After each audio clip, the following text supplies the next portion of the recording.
Hi, my name is Pastor Sylvanus Harris. I am the senior pastor of the Mambc Missionary Baptist Church.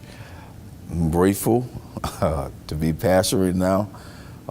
Been many years of pastoring, learning how to pastor and being under a pastor who serves greatly.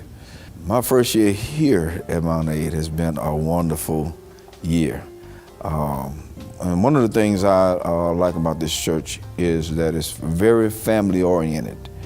So there is no disconnection. There is a strong connection around this entire church. So as everyone have stated about their moms, dads, grandparents, ancestors have really been very instrumental in building the foundation of Mambc Missionary Baptist Church. I'll come to know the history of the church started back in 1876, One of the things I like about this church is that it has a foundation that is solid, something to build on, and something that we can make better for the future. This here is an historic area. This is something that most people dream about, but never actually get a chance to do. But in this season, in this time, God have allowed me an opportunity to pastor such a great group of people who have been instrumental to me and my family since we've been here.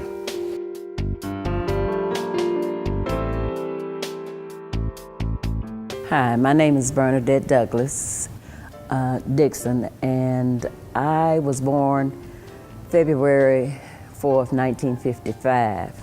Of course, my family was already here. My great-grandfather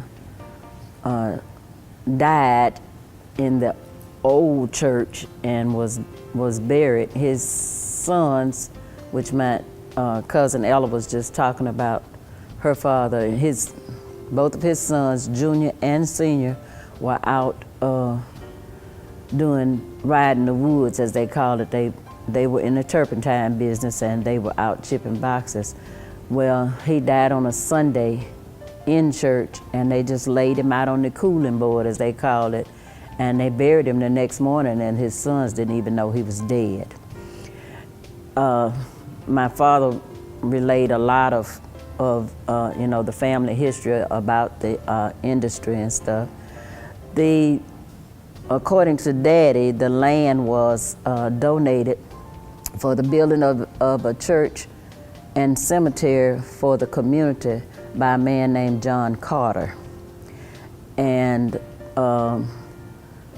I became a member of the church in the early 1960s and was baptized out in the yard out there in a pool. And I can remember there being frogs in the pool, and I was scared. After baptism, we had to come back inside the church and sit on the front seat. And then after church was over, we received what was called the right hand of fellowship. My little hands were very small, and it seemed like all those big people were just squeezing it, but it made a difference. My connection with the church has made a difference in my life. My great aunt, Melvina Douglas, as she was telling you, our four parents were very strict. I started teaching Sunday school as soon as I learned how to read. And so I stayed a member here at Mambc for more than half of my life. And then, of course, I grew up, I got married, I left the church for a while and went to another church, and recently came back home. My father was a cook, as they call it, and he learned to cook at the Mambc restaurant under Greek chef Kamanaka. And he would always refer to him as his first teacher in the cooking industry.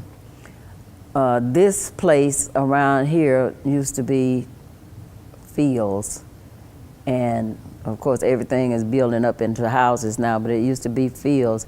And we walked from Spanish Fort over here to church, and either my father or one of my brothers carried me on their neck. We had to cross a log to come across the, what we call the big branch, and then we had to come up the hill. And at that time, like they said, there was no air conditioner or anything, but the windows of the church were open, and if we were running late, we could hear them singing before we got here. And we were always excited to be here. We'd come in and like she said, Uncle Senior was over to Sunday school, and once Sunday school was over, we had just a little bit of break before we came back in for the 11 o'clock service. Our pastor's name at the time when I joined the church was Reverend Collier. And then after that came, many others. At one point in time, my Uncle Lester, who was my father's brother, he was the pastor. My daddy, James Zirin Douglas, was the chairman of the trustee board. And my Uncle Jim Douglas, was the chairman of the deacon board. That was just for a couple of years. We had many active families in this church. The active families was, we had the Carrolls, the Jenkins, all of those older people were very important in our lives, and they taught us, the right way to live. Everybody at that time worked somewhere. They either worked as domestics in the home, or I had a couple of aunts that were school teachers. I think Ella mentioned Aunt Letha. But we lived well, and it was because of the church. I remember Sister Knight and the others in the kitchen. They would cook for us for Vacation Bible School. We were excited to have hot dogs, sometimes popsicles. It was just a fun time for us. When this church was built, I was little, but I remember that we marched in the church. We marched from the old church up there, came down here, and marched in the church. My grandmother had planted a tree out there in the cemetery. She pulled it up on the way to church one Sunday morning, and she planted it, and she told my daddy, she said, when this tree gets tall enough to shade my grave, I'm gonna die. And she said, but the church won't be where it is now. She told him, she said it's gonna be a big white church and it'll be facing the highway. Apparently she had this dream. And the first funeral held in this church facing the highway was hers that in November of 1963.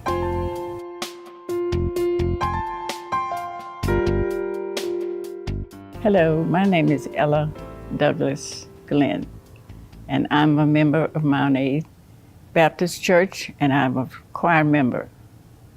And my mother and father has deceased. My father was the superintendent of the Sunday school. My mother was a choir director. And we lived not too far from the church, but we were in walking distance. We had to walk through the woods to church, over a branch, and up the hill. We had one building.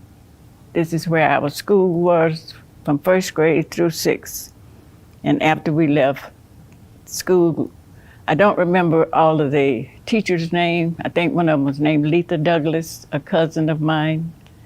And this church is actually mostly family. When it was a new church, it was mostly family, and the Jenkins were here also, but they lived in Loxley. And we had a good time. We played outside in the dirt. We didn't have fans, we didn't have air conditioners. And when it rained, we had to go inside. However, we had a good time. As children, we played together. ate together and worked together. After that, after we finished school, after I finished school in Daphne, I left. And the church never stopped, because when I came back, after we retired from service, I came back, the church is still here. However, this is a new church. We went to the old church in my childhood.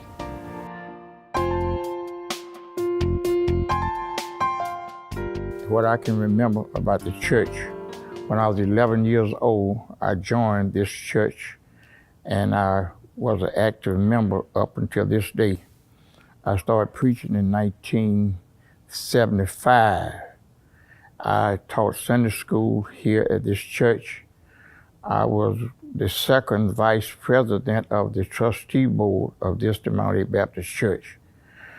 I was able to, they had the church up for sale, and I bought the church and built my house out of it.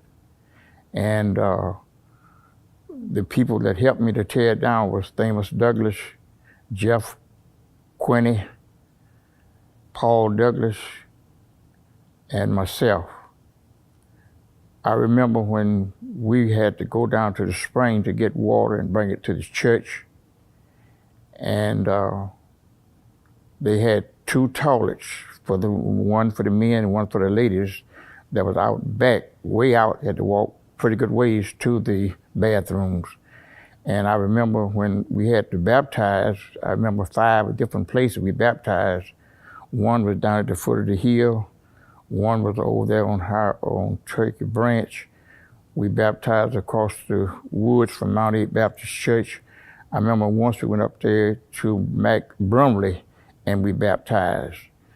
And I remember the old church had a bell there, and we was going to school at the Turkey Branch School, and they would always tell us to not get under the bell because it could fall. And occasionally that bell would fall through the week. It never fell on Sundays. And we'd come out there on Sunday morning, sometimes the bell would be going through the floor, and they would take that bell out of the ground later on and put it back up in the steeple of the church. I remember when they put the addition onto the church, I was about the 3rd grade in high school. A man by the name of Lucius added that bell to the church. I remember back when we used to bury, the grave had to be 6'6", 6 foot deep, 6 foot wide. And they would let the bury, put the grave casket down in there, and they had a shovel. And the men would take the shovel and fill that grave back up. And they would do it in a hurry. And men would rotate. The youth would bury, they have funerals on a Sunday then. And the men would pull off their coat and rotate with that shovel until that grave was filled up and heaped over the top with dirt. The next thing I remember about this church, that my daddy was a deacon of this church. He was also the trustee of this church for about 20-some years or longer. The next thing I can remember about the church, that when we were children, Miss Melvina Douglas was the primary teacher, and she taught the Sunday school, and she would teach us what thus says the Lord. And after that, we remember that Miss Stallworth, she was the musicianist, and I can remember the first one that played for our church.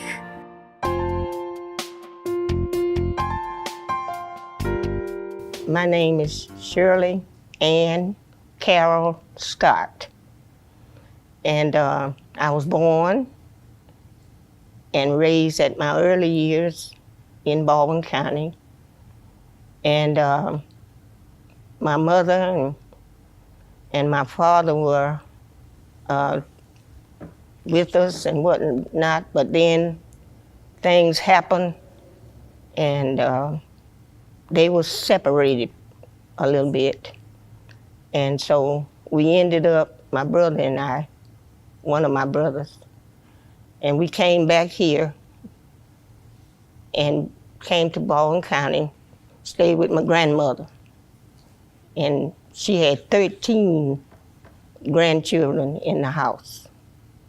And we lived up on Highway 31.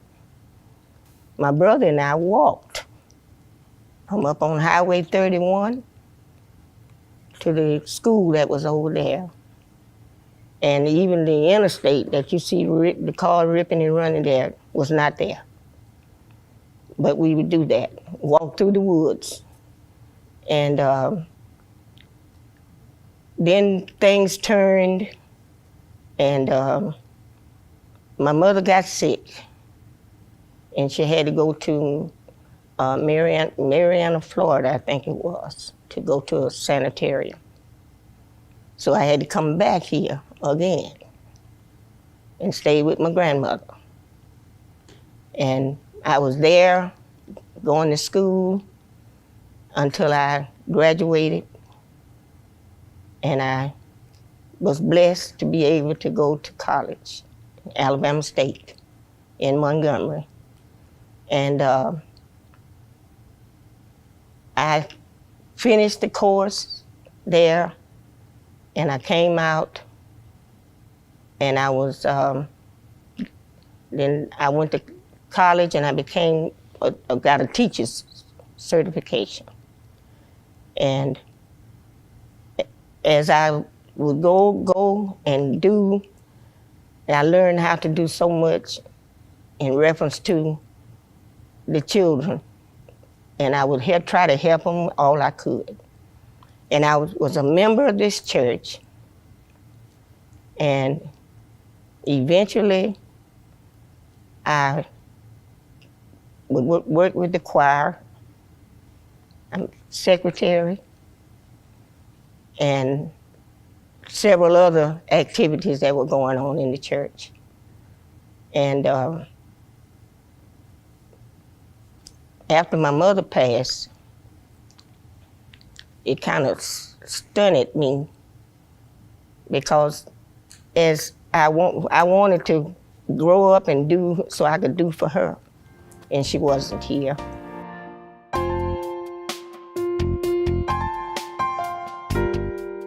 My name is Samuel Jenkins Jr. and I'm a trustee and a deacon here at the Mount A Missionary Baptist Church. I'm a third generation being a member of this church. My grandfather was one of the people that helped purchase the area and build the first church that was here. And my grandmother is I never knew my grandfather, but I knew my grandmother. Her name was A.T. Jenkins, Amelia T. Jenkins. She was very instrumental while I was growing up as a young fellow.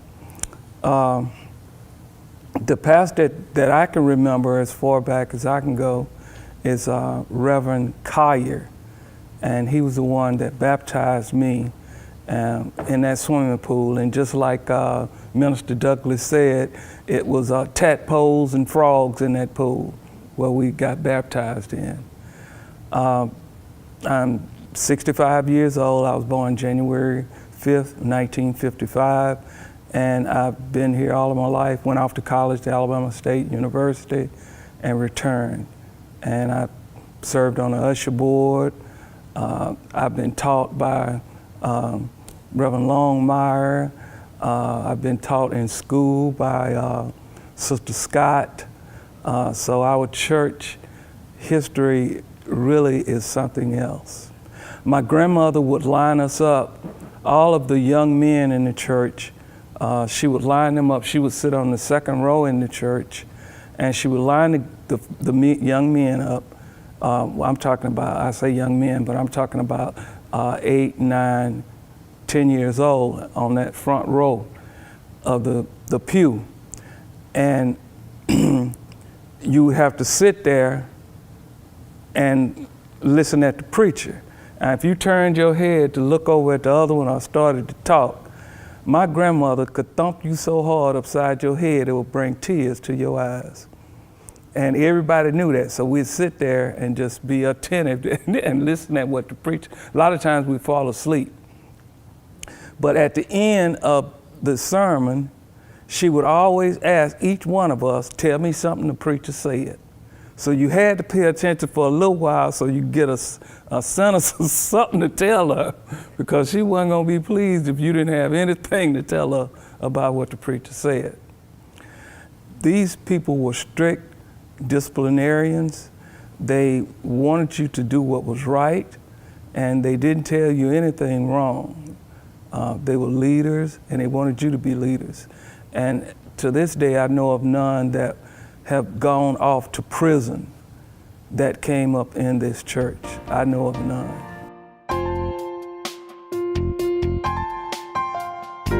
Hi, this is Johnny Hall. I wanted to let you know something about the Mount A Baptist Church. The Mount A Baptist Church is in a very surprising area, but a very good area.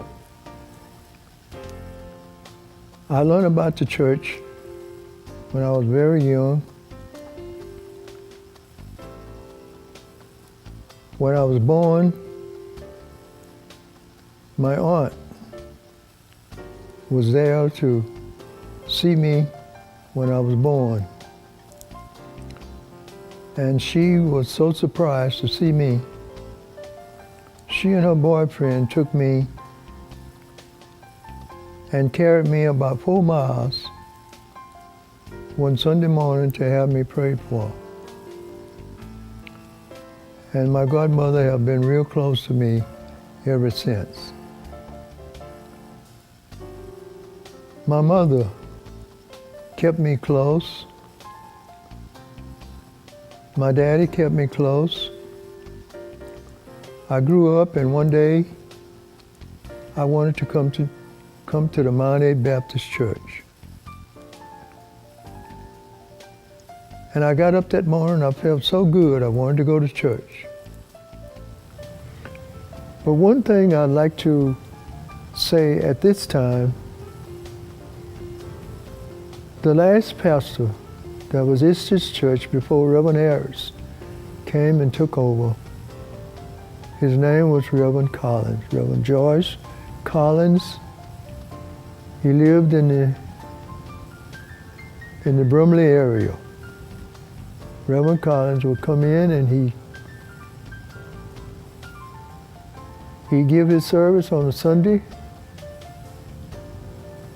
He'd be service to the community. He would visit the sick. We would take trips. He was a fine man. So much so until he saw to it that he wanted me to do some,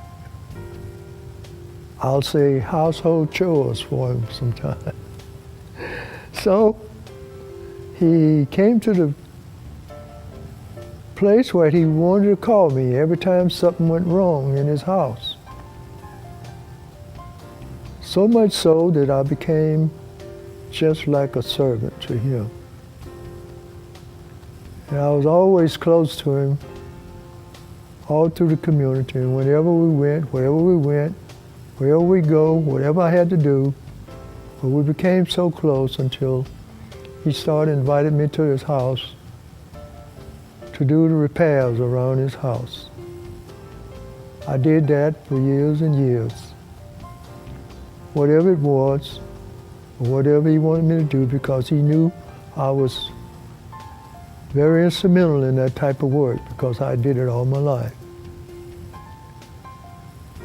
So I ended up doing various shows for Reverend Collins, and it ended up, we got to the place where we became to be associates with quite a few members of his church in his own community, which was his relatives. I got a chance to deal with his whole family. His wife, his mom, his children, and a lot of his friends. I'd go into the area whenever they wanted me,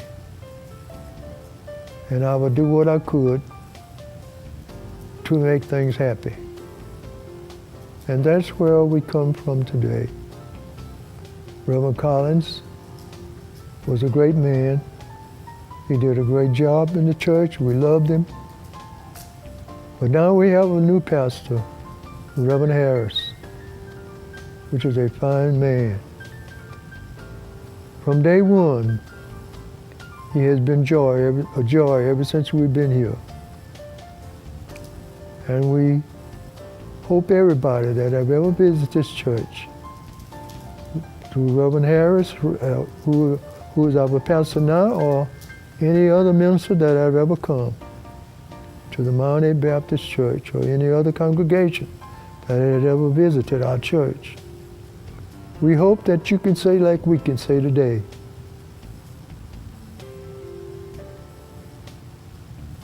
Well done. Well done. Well done. Thank you.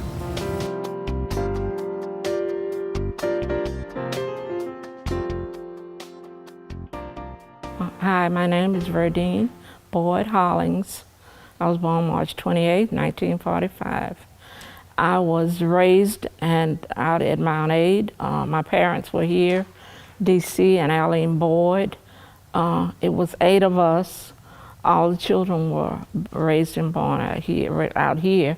And we all were baptized. I was baptized when I was 8 years old under Reverend Lester Douglas. They had a pool out back. I was baptized out there. My sisters, the older ones, was baptized in a creek down the street on CC. They called it the CC Road. And then several of them was baptized down the hill right there. It was a creek down there that they were baptized in. We walked to church every Sunday morning. I lived between Highway 31 and 90, and my sisters and I and James Zetta Quinney and Marjorie Hall, Lena Mae Quinney, and Jeff, all of us would walk all the way from 31. They'd come across 31 down to 90, and we'd walk all the way up Highway 90 to church every Sunday morning, time for Sunday school. It was also a Mount and Sis. They were the Douglases. We lived all in the same neighborhood, but we'd walk out here every Sunday morning, and a lot of times we'd be coming to church. We could hear Uncle Rita, that was James Zetter and Marjorie's daddy. We could hear Uncle Rita singing, "I'm going through" before we get here, and we'd be running, trying to hear Uncle Rita sing. It was awesome there. My grandfather also, he was out here. Frank Austin, also Uncle Rita and them, they rode horses. Every morning on Sunday morning, they'd have that wagon. And sometimes we'd get on the wagon with them and ride out here to church. But most of the time we walked. I can remember when it was right up there, the old church.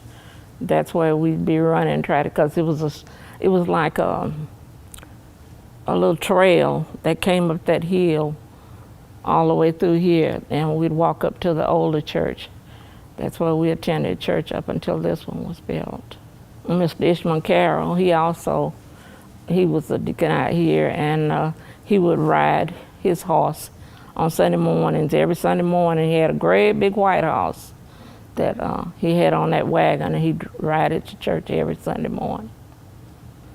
It was the Douglases, the Austins, the Carrolls, Jenkins, the Boyds, Jerkins, Mr. John Jerkin. He had a daughter, LaRose Jerkin. She was a musician here at one time.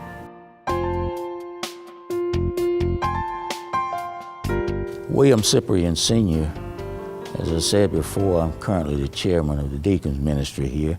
Now, I can't really tell you about any history, but I can tell you, about the time that when I first got here, which was in 1990, I believe.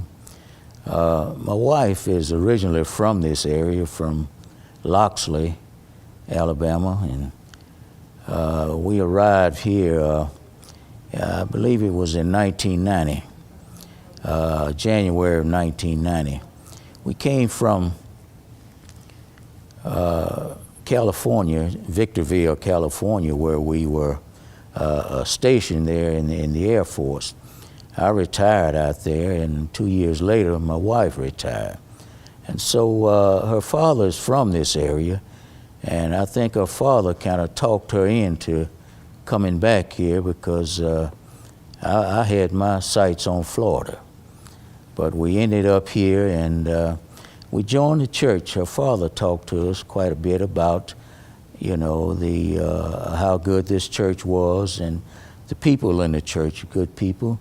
And we've always been in church during the time that we were in the Air Force. We stayed in church, never got out of the church. We participated in the chapel ministry while we were in the Air Force. When we retired, we came home, and again, as I said, we talked to her dad, and her dad talked us into joining this church, and I think that was in 1991. Year after that, I became the chairman of the deacons ministry. Remained chairman for, I think, about 10 and a half years. Took a break, then another individual became chairman. And he left and went to Florida, South Florida. At that time, the brethren voted me back in as chairman of the deacons ministry, and I'm in that position now. And I've enjoyed it very much. I like working with people, but I'm very concerned about folks working together and getting the job done. Very concerned about that. And that's what we have here now. We have people that works together. And that's what I strive for every day. Working together. You know, you can get more accomplished when you work together, and that's very important to me. And we have a good bunch of folks here at the church, and that's what we strive for. But what I will say, you know, I've enjoyed the time that we've been here. You won't find any people any better than the folks that are here in this church. And I do believe that's why the Lord sent us here instead of Florida.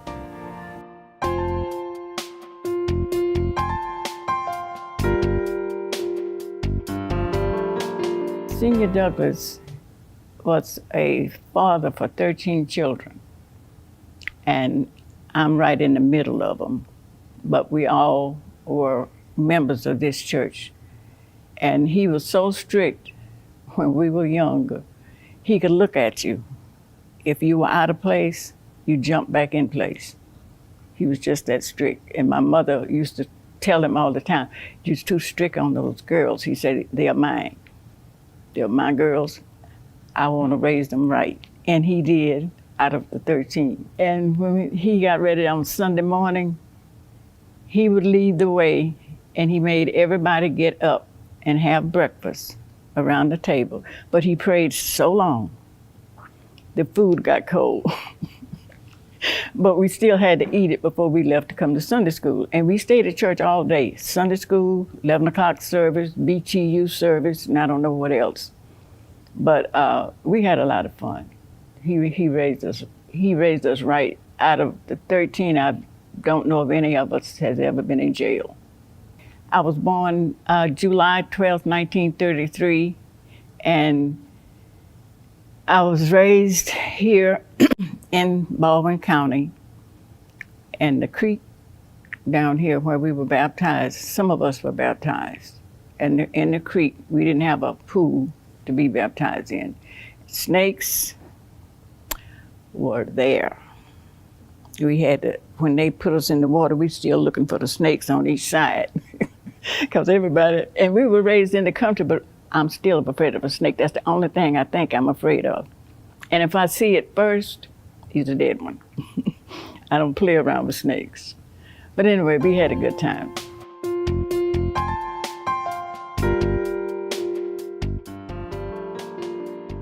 In later years, I think they was afraid that the front cemetery, the cemetery which was behind the church in the beginning, and now it's on the side of the church, that it was going to fill up. So they started another cemetery for non-members of the church who were members of the community in the back, and that's why we have the two cemeteries. We are all part of the same families, but just some people that are not members of the church, then they are buried back there, which I think is the prettiest place because it's got the most trees, but that's the reason. Choir rehearsal, that was another thing. Thursday evening was choir rehearsal. Everybody got off the school bus out there and came to the church. And we had a lady named Sister Viola Autry. She had a big, long wood panel station wagon. And she piled all of us in that station wagon to take us home. She also, when we had to go somewhere to sing, she had the entire choir in her station wagon. And she took us to different churches, and we would get up and sing.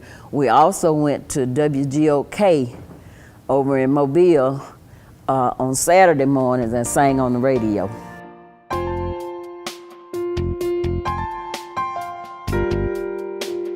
And the first pastor I remember was Reverend Scott from Admo.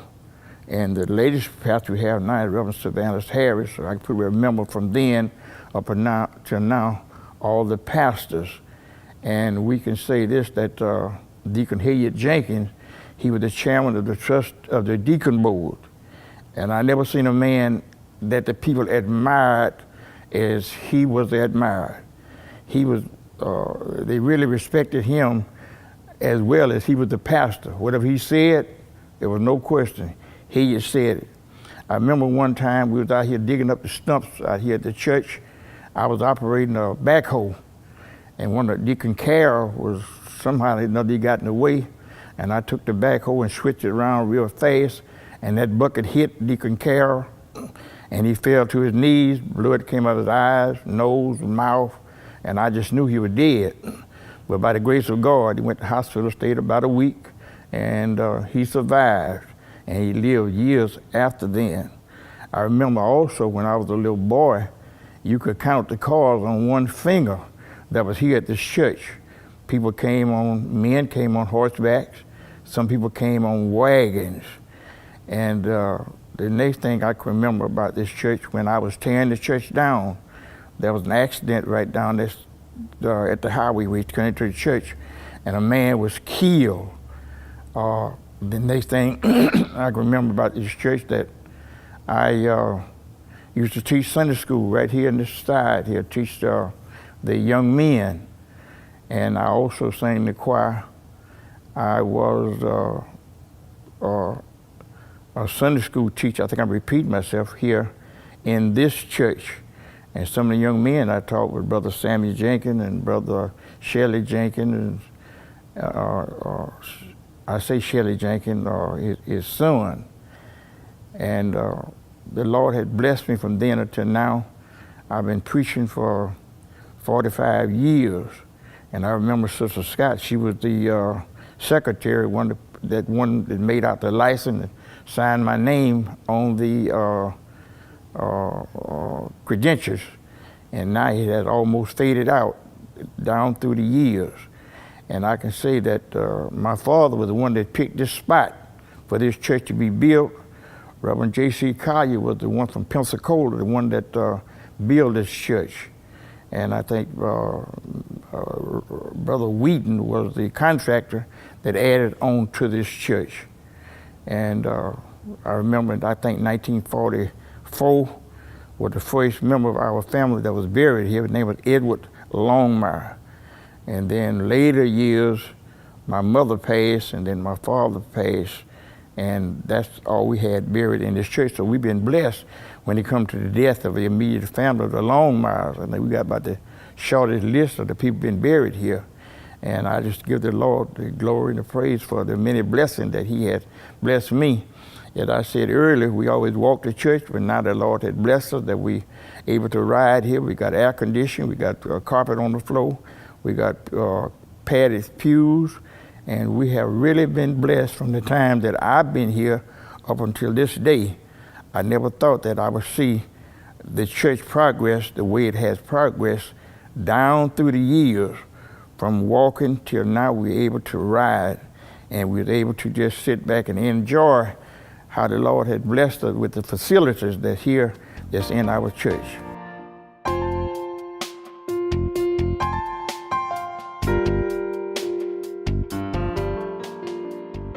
Well, as I said, my brother and I walked, and some of us, same thing happened when we had to come to church.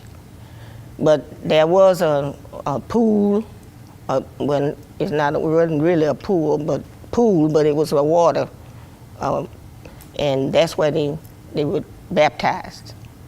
And I think it was down this way, that way somewhere. And the church was facing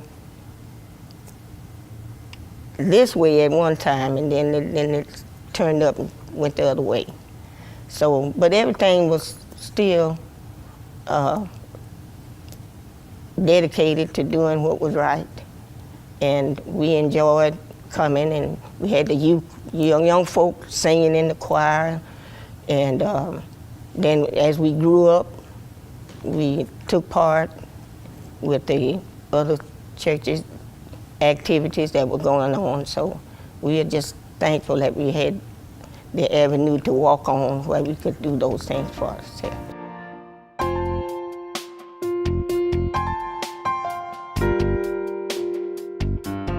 My dad was a very dedicated man to this church. He was on the usher board and also chairman of the trustee board for a long time. And I have that position now, just recently been in that position. And I got some big shoes to fill. My dad was the first the only black county commissioner that we have had in this county of Baldwin County. And he's got a highway that's named after him that runs right in front of this church. He was very dedicated to his church, and my mother was also. She sang in the choir and everything. And all of my brothers grew up here. My mother had 5 boys. 2 of them are deceased and 3 are still living. All of the descendants that were, all of my dad's brothers, siblings, and everybody have passed on. The last one passed on earlier this month. So that was the last one. My granddad had 5 boys and 3 girls.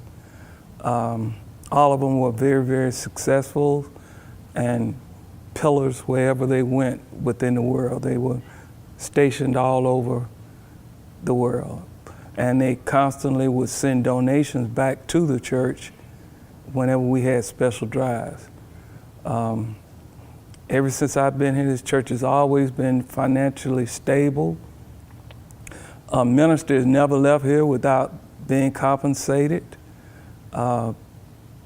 We've always, matter of fact, we paid our bills on time, and this church, we always paid it off, bills off before they matured. And from what I can remember, I was told that used to be where we've got the fellowship hall was a school, and the church had donated it to the state to be a school, and my grandmother taught at that school. So my family has got a long history of being here at this church. The windows were open at the old church, and there was a lot of church going on in there. People used to get, ladies and men used to get happy in church when the preacher would say something that touched their hearts, and ushers would have to come and sit them down and fan them to get them back calm. I think it was a way of relief from the pressures that that person had gone through that week, and then to be able to let it out and then be charged up by the minister and move on for another week. It was oppressed, and but we kept moving on. Our ancestors did, my grandmothers, my dad, and we didn't even know that we were really being treated not equal because of the love and the care that they showed us. I mean, we thought we knew we were cared for.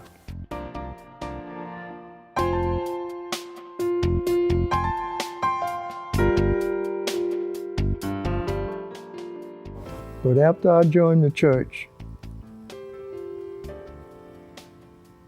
I was baptized, and the way I was baptized was not in a baptism pool. The church took us down to the river with a little nice stream of running water, and that's where I was baptized.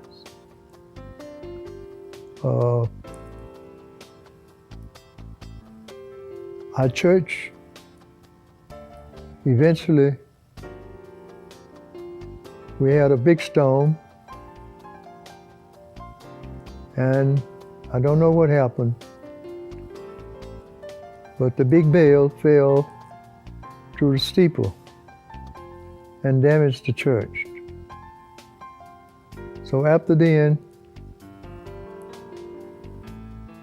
the people began to look for another area to put another church up. So they kept on till they started this church.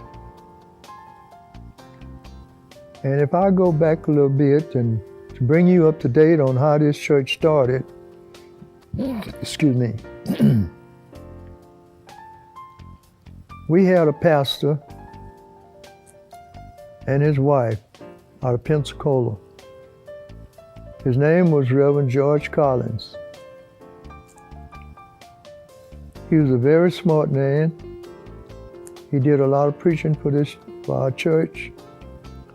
And I didn't know he was a bricklayer. I didn't know he was a block layer. But one day, they found a new area, which is the area in which we are in now, to build a new church. Reverend Collins was the block layer. He laid every block. Him and his friends laid every block in this church. They built it. They finished it. We moved in. And then we began to see a little bit further. Yes, he was talking about picnics, dinners, or whatever you want to name. We would have that sometime after church service. So this church that we're living in now has been very tremendously appreciated for this community in which we live now. This church has came a long ways. The time that I've been here, I've been able to see many ministers come and leave, and then we get another minister, until this day have come.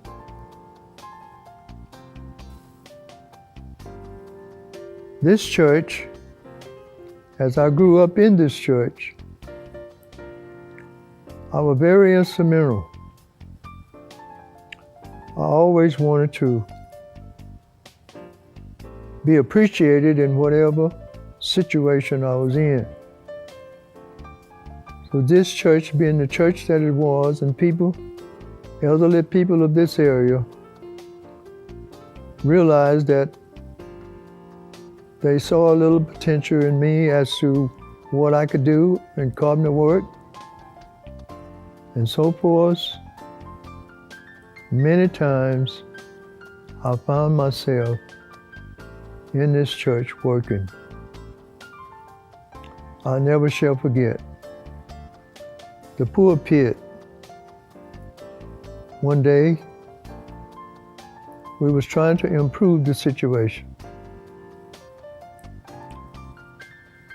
And they wanted me to improve the pulpit area. So I came in and I began to work on the floor first. And something happened to me that day that I will never forget. I was using some very expensive stain in the pulpit area. And I don't never like to use the term devil, but sometimes you can't help but say it. I was in the pulpit, I was working, and all of a sudden, it's a good thing I had my drop cloth. I had my drop cloth down and everything over the pulpit, and I was working, and all of a sudden,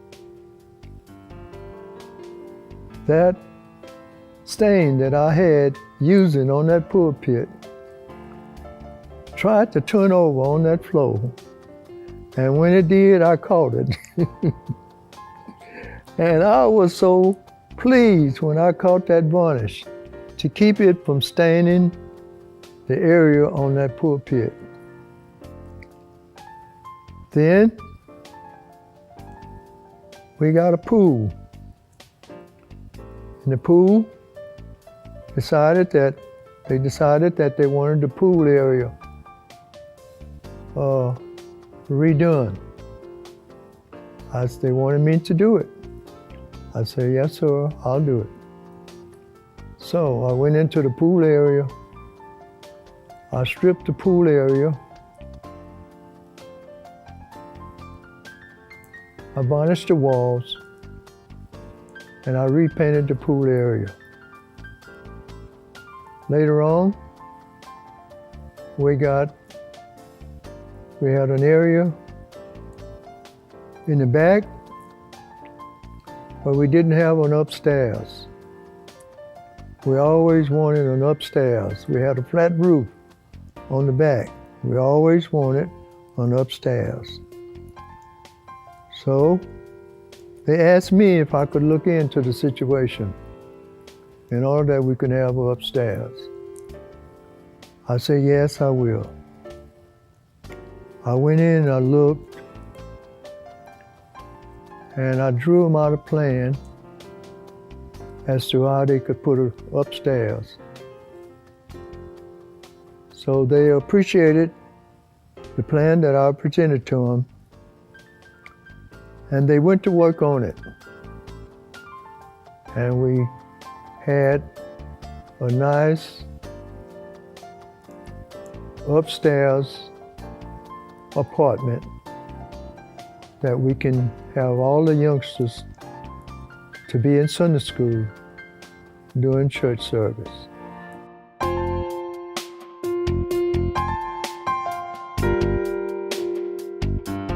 I want to say that we have 9.5 acres. It was acquired back in, like I said, 1876 when the church was first built. The first building was actually built, I want to say, like maybe over on the, I guess going toward the east side of the land of the property, or where the cemetery is now in the front. At the latter part of the years, they built where we're sitting at now. And the next building after that was remodeled and built in that same place.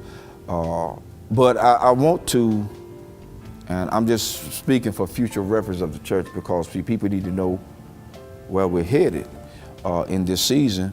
You know, we want to, this here is in an historic landmark, and we want to be able to show people of all cultures. It's not just a black or white or Hispanic thing or any of that nature.